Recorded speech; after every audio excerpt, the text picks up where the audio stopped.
Would it be totally crazy if I went to Mexico and snuck into my new boyfriend's hotel and figure out what hotel room he's in? I don't know how I'm going to do that yet. And broke into his phone or his laptop and like deleted the email I sent him? Crazy? Yeah. That's totally crazy. That's totally, completely insane. Are you an adult? You're supposed to be 30. Do you want to go to Mexican prison? Please, please, please, please, please, please, please. He's just so handsome, and my ovaries are drying up and growing barnacles. Like, please. Girls trip. Okay, fine. You win. I'm gonna go get my sunscreen now.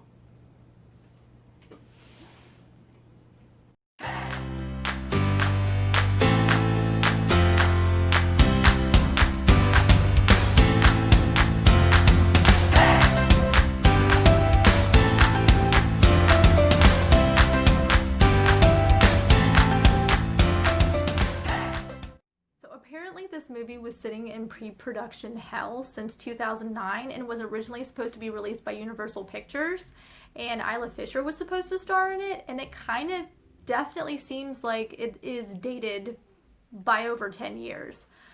Desperados, it was purchased by Netflix, but it was done by some other production companies. Nasim Pedrad is the lead in it. She's fantastic. She's always funny, and I mean, this movie has a great name because she's a very desperate woman. This is a very dated storyline. A woman who is very, very eager at age 30 to get married and have children, despite the fact that she, at age 30, can't even seem to find a job in her field or understand how to act like an adult in an interview. You know, maybe talking about masturbation to a nun when you want to be a guidance counselor to underage kids is not the greatest tact to get a job.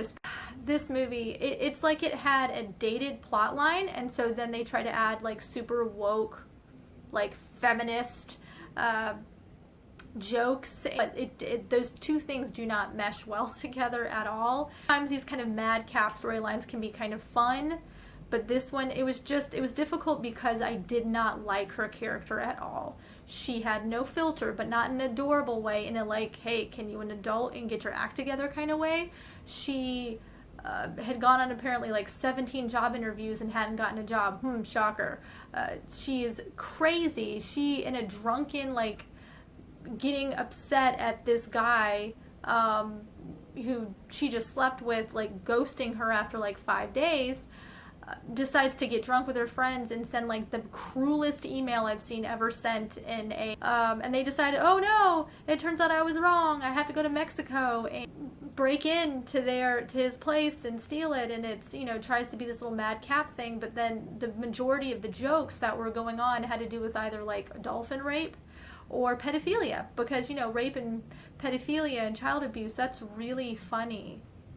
The only thing that I liked about this was the side characters, and their storyline was kind of funny, some of their plots. It was well fleshed out characters, I will say. I did understand Nasim Pedrad's character, Wesley, I just didn't like her. But I will say that the, like, alternate love interest that they have, who actually played Winston in New Girl, and they were actually love interests in that as well, they had amazing chemistry. So I will say that their chemistry was great. Every time that they were on screen together, I liked them. He was a really likable character. I recommend this movie. No.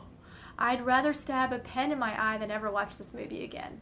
I felt bad for the actors because the actors were really good, but the writing was just so bad. It was a couple of moments where I laughed out loud, but it was like completely like inappropriate laughter, or like the kind of laughter that was like, I can't believe this is happening. There were literally moments where I was going just out of like sheer embarrassment for her character. I don't like feeling embarrassed for the characters. I don't like feeling uncomfortable like that when I'm watching a movie, especially a comedy. It's supposed to make me laugh.